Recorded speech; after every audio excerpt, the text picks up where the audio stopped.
मणिपुर को लेकर जबरदस्त बवाल। विपक्ष क्यों लाया अविश्वास प्रस्ताव? क्या है इसके पीछे की अहम वजह? संसद का मॉनसून सत्र चल रहा है, लिहाजा मणिपुर का मुद्दा पूरी तरह से गर्म है।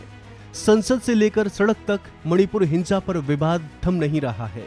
एक ओर जहां विपक्ष लगातार प्रधानमंत्री मोदी से संसद में इस पर बयान का दबाव बना रहा है, तो वहीं बीजेपी भी झुकने के मूड में दिखाई नहीं दे रही है, जिसका नतीजा ये है कि विपक्ष ने मोदी सरकार के खिलाफ अविश्वास ला दिया है।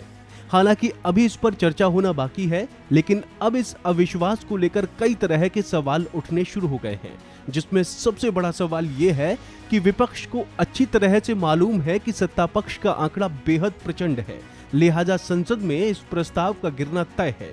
फिर भी विपक्ष क्यों इस प्रस्ताव को लेकर आया?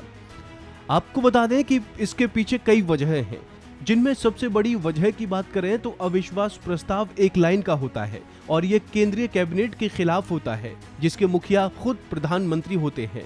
अविश्वास प्रस्ताव के अंत में सरकार के खिलाफ लगे सभी आरोपों पर खुद प्रधानमंत्री को सफाई देनी पड़ती है।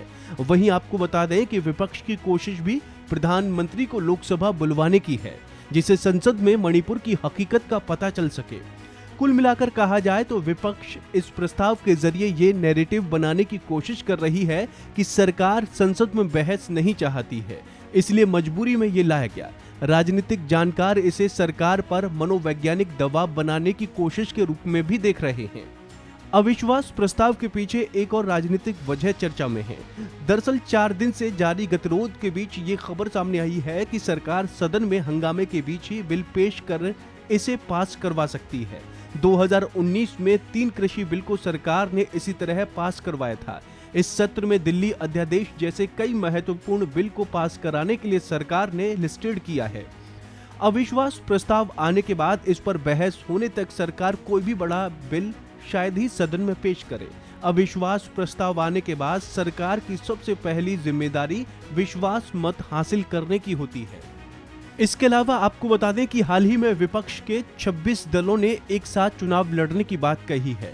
वर्तमान में इन दलों के पास सदन में विधायकों की संख्या जरूर कम है, लेकिन जनाधार काफी ज्यादा है।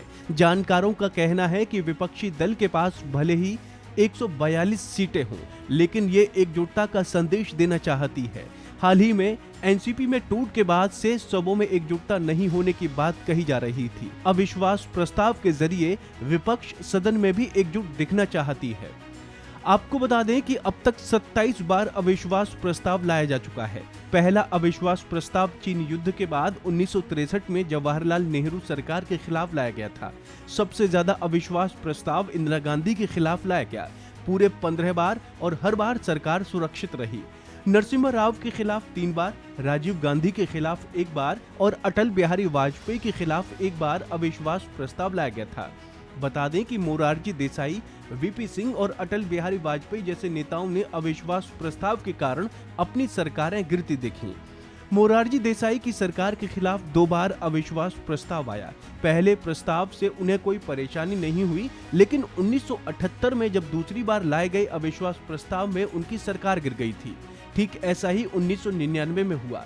उस वक्त देश में अटल बिहारी वाजपेयी की सरकार थी। उस वक्त जयललिता की पार्टी के समर्थन वापस लेने से अविश्वास प्रस्ताव का सामना करना पड़ा था। तब वाजपेयी सरकार एक वोट के अंतर से हार गई थी। उन्होंने मत विभाजन से पहले ही इस्तीफा दे दिया था। तो उम्मीद है आपको हमारी ये जानकारी पसंद आई होगी। ऐसे ही तमाम अपडेट्स के लिए आप देखते रहिए वन इंडिया हिंदी।